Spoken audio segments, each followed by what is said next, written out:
Welcome everyone to Inside South Florida. I'm your host, Jason Carter. Thank you so much for watching.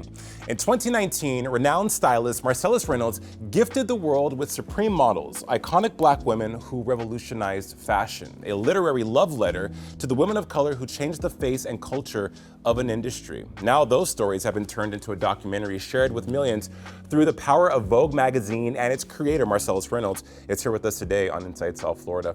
Marcellas, it's good to see you. It is so good to see you, my friend. Supreme models, iconic black women who revolutionized fashion. The journey of this book, me and you have talked about this extensively. You were on the show when the book debuted. Now, this is a documentary on Vogue's YouTube channel. Marcellas, I can't be more proud of you in this moment than I am, because I know the journey it took to make this book a reality. And now the world is seeing what beautiful blackness looks like in and out of fashion. One, how are you feeling? Oh, I feel great. The documentary is doing so well on Vogue's YouTube channel. The buzz about it is like, it's like the phone calls, the emails, the text messages, people sliding into my DMs. It's like, it's so gratifying. You know, like you said, it was like the book was the journey, but now the documentary is like part of that. And the way that people are responding to it is so lovely.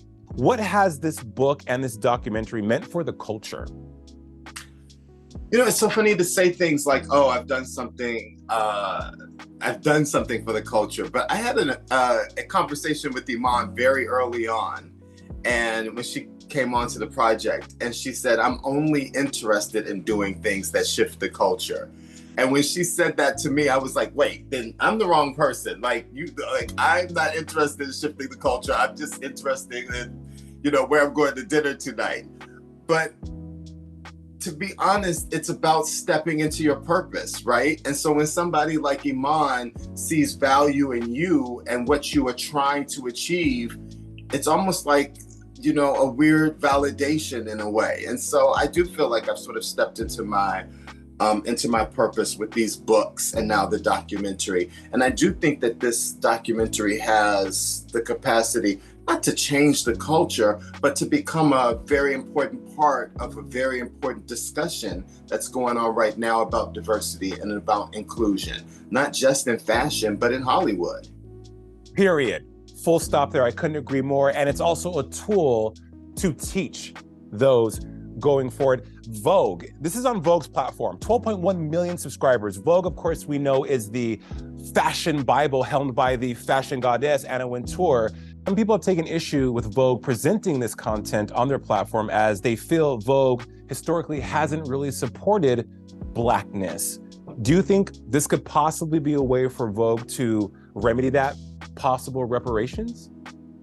I definitely think this is like a step in the direction. I mean, we've all come so far in the last couple of years. And I mean, how incredible was the acceleration after the Black Lives Matter protest and after the murder of George Floyd and after the pandemic. And I feel like, when does a platform like Vogue get to right the wrongs maybe that they were systematically part of before? And this to me seems like a powerful step forward for them to say, this is what we did, this is what we are, but this is where we are now, and this is how we're helping Black creatives, this is how we're helping make fashion more fair, is a huge deal. And this documentary has become a part of that. This doc did not shy away from showing the dark side of fashion amongst Black models. Also in episode 3, the models opined about the abuse they experienced at the hands of hair and makeup artists, the colorism that was pervasive in the industry. Thank you for not omitting that. I think we need to see that side of the beauty of fashion.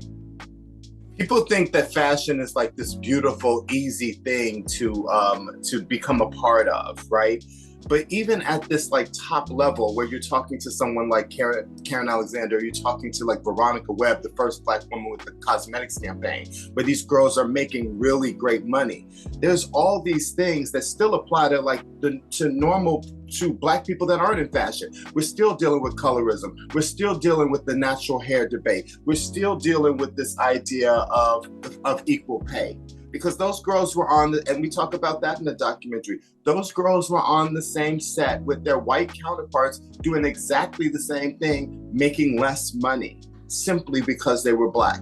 How is that fair? And so no, this documentary is not shying away from the ugly of fashion.